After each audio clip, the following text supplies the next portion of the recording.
Good morning সিজাস live family, welcome back to brand new blog.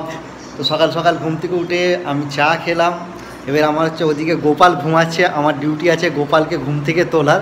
আমি গোপালকে ঘুম থেকে তুলবো, তারপরে কে কী করছে এদিকে সবাইকে দেখাচ্ছি, একবার দেখো। এদিকে মা হচ্ছে সকাল সকাল মুড়ি খাওয়ার হচ্ছে আলু ভাজা করছে পোস্ত দিয়ে। মা এটা কী দিয়ে হবে আলু ভাজাটা? হ্যাঁ, পোস্ত দিয়ে লঙ্কা দিয়ে আলু ভাজা। আর কি করছে এদিকে? কী কেটেছে মা এটা থালা? এই যে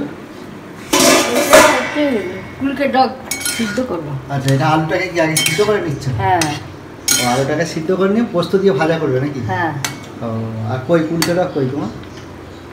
হ্যাঁ, কুলকে ডগ না কি কেটেছো? এই তো।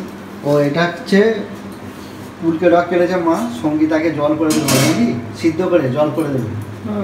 হ্যাঁ, সিদ্ধ করে জল করে।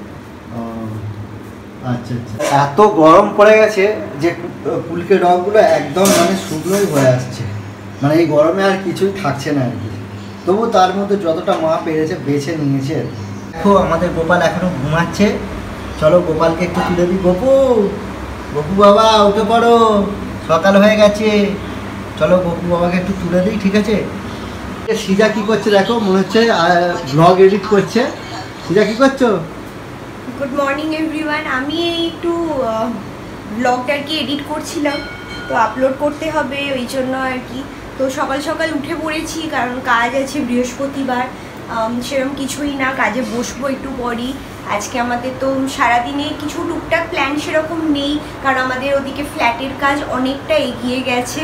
তো শম্ভু যাবে আমাদের। হ্যাঁ, ওইদিকে বললো যে রান্নাঘরটা হ্যাঁ, রান্নাঘরটা নাকি একদম পুরোপুরি মডিফিকেশন হচ্ছে নতুন করে, মানে যা কিছু বিল্ডার থেকে দিয়েছিল পুরোটা ভেঙে ফেলেছে ওরা, এরকম একটা। তো আজকে ও আশা করি যাবে বিকেলবেলা, তোমাদের সাথে একটু শেয়ার করবে। তো রান্নাঘর দেখে আমি চিনতেই পারছি না, কালকে আমাকে দেখাচ্ছে ছবিতে, মানে পুরো ভেঙে গুড়িয়ে দিয়েছে এরকম একটা স্ল্যাব। হ্যাঁ, ওরা ভেঙেছে, ভেঙে ছবি পাঠিয়েছে। হ্যাঁ, মানে একদম পুরো নতুন করে মডিফিকেশন, আশা করছি ভালো হবে। জানি না, দেখা যাক ওরা কতদূর কি, মানে আমাদের এক্সপেকটেশনটাকে ওরা মিট করতে পারে কি সেটাই দেখার। তো যাই হোক, চলো তোমরা দেখতে থাকো, আশা করছি ভালো লাগবে। তো গপুকে ঘুম থেকে তুলে দিলাম, ঘুম থেকে দেওয়ার পর ওকে মিছরি মুখ, এই যে ওর গপুর আমাদের মিছরি কিনে রাখা আছে, সেই মিছরি ওকে দিয়ে মুখে দিয়ে একটু জল দিলাম। দুপুরের মিছরি মুখ করিয়ে জল দিয়ে বসিয়ে রেখেছি, আবার ওকে দুপুরে মা খেতে দেবে, ঠিক আছে? ও ঠাকুর। তো বন্ধুরা, মাঝে একটু খুব ব্যস্ত হয়ে গেছিলাম, মানে প্রচণ্ড কাজের চাপ এসেছিলো। ওয়ার্কিং ডেতে বুঝতেই পারছো ভিডিও করা একটুখানি চাপই হয়ে যায় আমাদের পক্ষে।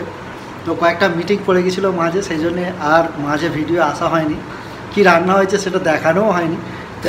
একদম সবাই বসে গেছি লাঞ্চ করতে। তো লাঞ্চে কী করা হয়েছে তোমাদের একবার দেখাচ্ছি, ঠিক আছে? মাঝে কী জানি হয়েছে আজকে আমাদের, একদম সিম্পল বৃহস্পতিবার। আজকে বৃহস্পতিবার, নিরামিষ, সোয়াবিনের তরকারি আর ঝিঙে পোস্ত, ডাল, লেবু। আর এই যে এখানে দিদি দিয়েছে আচার, যে এটা তেঁতুলের আচার না মা? এটা একদম পুরো বাড়ির তৈরি তেঁতুলের আচার, এর টেস্টই আলাদা। বিকেলের দিকে ঘুরতে ঘুরতে চলে এলাম ফ্ল্যাটে। তোমাদের যেমনটা বলেছিলাম, রান্নাঘরটা পুরো ভেঙে পুরোপুরি রিমডিফিকেশান হচ্ছে। এ দেখো, তার এক ঝলক দেখাই, পুরো ভেঙে ফেলেছে। কেমন কি হলো না হলো তোমাদের নেক্সট ভিডিওতে অবশ্যই শেয়ার করব। যদি কিছু চ্যানেলটার ভালো লাগে তাহলে আমাদের চ্যানেলটাকে একটু লাইক করে দিও, সাবস্ক্রাইব করে দিও, আর তোমাদের বন্ধু বান্ধবদের মধ্যে শেয়ার করো। আর আমাদের এই যে কিচেনটা ভেঙে রিমডিফিকেশান হচ্ছে, তোমাদের যদি কিছু সাজেশান থাকে তাহলে অবশ্যই তোমরা সেই সাজেশান আমাদের এই ভিডিওর কমেন্ট সেকশানে গিয়ে কমেন্ট করতে পারো। ওকে, বাই।